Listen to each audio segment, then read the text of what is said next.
जंगल का घमंडी राजा। घने और विशाल जंगल के बीचों बीच एक बड़ी चट्टान थी। उस चट्टान पर हर सुबह एक तेज दहाड़ गूंजती थी। वो था जंगल का राजा शेर सिंहराज। सिंहराज ताकतवर था, तेज था और किसी से नहीं डरता था। उसकी आयाल हवा में लहराती तो जानवर दूर से ही कांप उठते। जंगल के हर कोने में उसका नाम था। पर उसकी एक बड़ी कमी थी, वो बहुत घमंडी था। वो सोचता था, इस जंगल में सबसे बड़ा, सबसे ताकतवर और सबसे महत्वपूर्ण मैं ही हूं, बाकी सब तो बस छोटे मोटे जीव हैं। एक दिन दोपहर की धूप तेज थी। शिकार करने के बाद सिंहराज एक पेड़ की छांव में सो गया। हवा ठंडी थी, पत्ते सरसराते थे और जंगल शांत था। उसी पेड़ के पास बिल बनाकर रहता था एक छोटा सा चूहा, मिंकू। मिंकू फुर्तीला था, जिज्ञासु था और दिल का बहुत साफ था।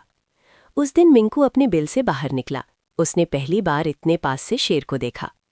वाह, यही है जंगल का राजा, उसने धीरे से कहा। वो डर तो रहा था, पर उत्सुकता उससे ज्यादा थी। वो धीरे धीरे शेर के पास गया, उसकी बड़ी बड़ी मूंछें देखीं, उसकी लंबी पूंछ देखी, और तभी मिंकू का पैर फिसल गया और वो सीधे शेर की पीठ पर जा गिरा। सिंहराज की नींद खुल गई। कौन है? उसकी दहाड़ से पूरा जंगल कांप उठा। उसने अपने बड़े पंजे से मिंकू को दबोच लिया। तू इतनी हिम्मत कैसे कर सकता है? मेरी नींद खराब करने की सजा जानता है? मिंकू कांप रहा था, उसकी छोटी सी धड़कन तेज हो गई। महाराज, मुझसे गलती हो गई, मैं बस आपको देख रहा था, कृपा करके मुझे छोड़ दीजिए। सिंहराज हंसा। तुझे छोड़ दूं? तू तो एक कौर में भी पूरा नहीं आएगा। मिंकू ने हिम्मत जुटाई। महाराज, आज आप मुझे छोड़ देंगे तो एक दिन मैं आपकी मदद करूंगा। ये सुनकर शेर ठहाका मारकर हंसा। तू मेरी मदद करेगा? एक छोटा सा चूहा? जंगल के पेड़ों पर बैठे बंदर भी हंसने लगे, पक्षी चहचहाने लगे। सिंहराज बोला, ठीक है, आज मैं अच्छे मूड में हूं, जा, भाग जा, पर दोबारा मेरे पास मत आना। मिंकू तेजी से भागकर अपने बिल में घुस गया। उसका दिल जोर जोर से धड़क रहा था। उस रात वो सो नहीं पाया। मुझे सच में कुछ बड़ा करना होगा। मैं छोटा जरूर हूं, पर बेकार नहीं। दूसरी तरफ सिंहराज अपने साथियों से बोला, आज एक चूहे ने कहा कि वो मेरी मदद करेगा। हा हा हा। सब जानवर उसकी हाँ में हाँ मिलाते रहे, क्योंकि कोई भी उसके खिलाफ बोलने की हिम्मत नहीं करता था। दिन बीतते गए। एक दिन जंगल में अजनबी गंध आई। कुछ हिरनों ने देखा कि पेड़ों के पीछे इंसान छिपे हुए हैं। उनके हाथों में जाल और रस्सियां थीं। शिकारी! हिरन डर गए। खबर धीरे धीरे जंगल में फैल गई, लेकिन सिंहराज को विश्वास था, मुझे कौन पकड़ सकता है। अगली सुबह वो अकेला शिकार की तलाश में निकला। जंगल असामान्य रूप से शांत था। अचानक उसके पैरों के नीचे जमीन खिसकी। एक बड़ा जाल ऊपर से गिरा और उसे पूरी तरह जकड़ लिया। सिंहराज जोर जोर से दहाड़ने लगा। उसने पंजों से जाल फाड़ने की कोशिश की, दांतों से काटने की कोशिश की, पर जाल बहुत मजबूत था। पहली बार उसके दिल में डर आया। ये कैसे हो सकता है? मैं जंगल का राजा हूं। उसकी दहाड़ दूर तक गूंजी। जंगल के जानवर दूर से देख रहे थे, पर कोई पास आने की हिम्मत नहीं कर रहा था। और तभी एक छोटे से बिल से मिंकू बाहर निकला। उसने शेर की दहाड़ पहचानी। ये तो महाराज की आवाज़ है। वो आवाज़ की दिशा में भागा। उसने देखा, विशाल सिंहराज जाल में फंसा हुआ था। उसकी आंखों में पहली बार घमंड नहीं, बल्कि चिंता थी। मिंकू का दिल धड़कने लगा। क्या मैं सच में मदद कर सकता हूँ? उसके सामने वही शेर था जिसने कभी उसे हंसकर छोड़ा था। और यहीं पहला भाग समाप्त होता है। क्या मिंकू सच में शेर की मदद करेगा? क्या शिकारी लौट आएंगे? क्या जंगल का राजा बच पाएगा? भाग 2। छोटे दांत, बड़ा साहस। जंगल में हवा तेज हो गई थी। पत्तों की सरसराहट के बीच सिंहराज की धीमी दहाड़ गूंज रही थी। मिंकू ने हिम्मत जुटाई और आगे बढ़ा। महाराज!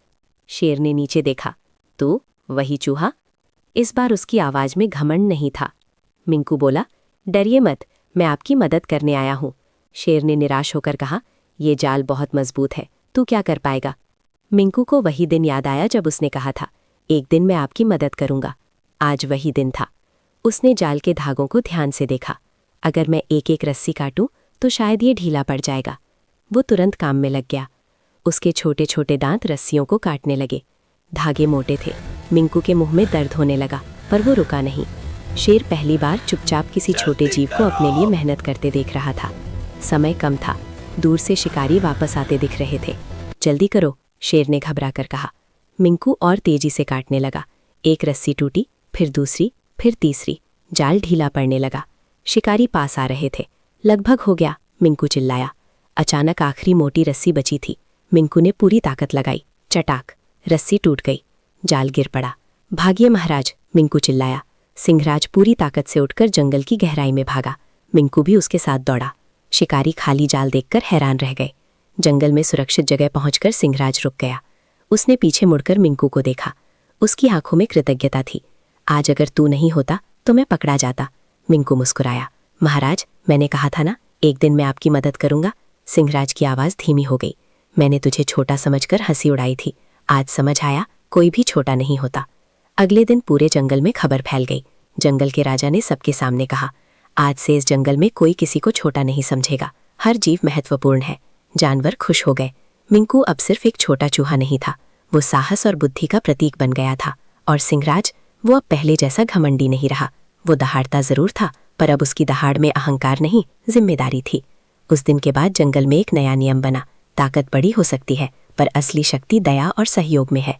और इस तरह एक छोटे से चूहे ने जंगल के राजा को सबसे बड़ा सबक सिखा दिया। अंतिम संदेश, कभी किसी को छोटा मत समझो। हर किसी में कोई ना कोई खासियत होती है। सच्ची ताकत सहयोग और दयालुता में होती है।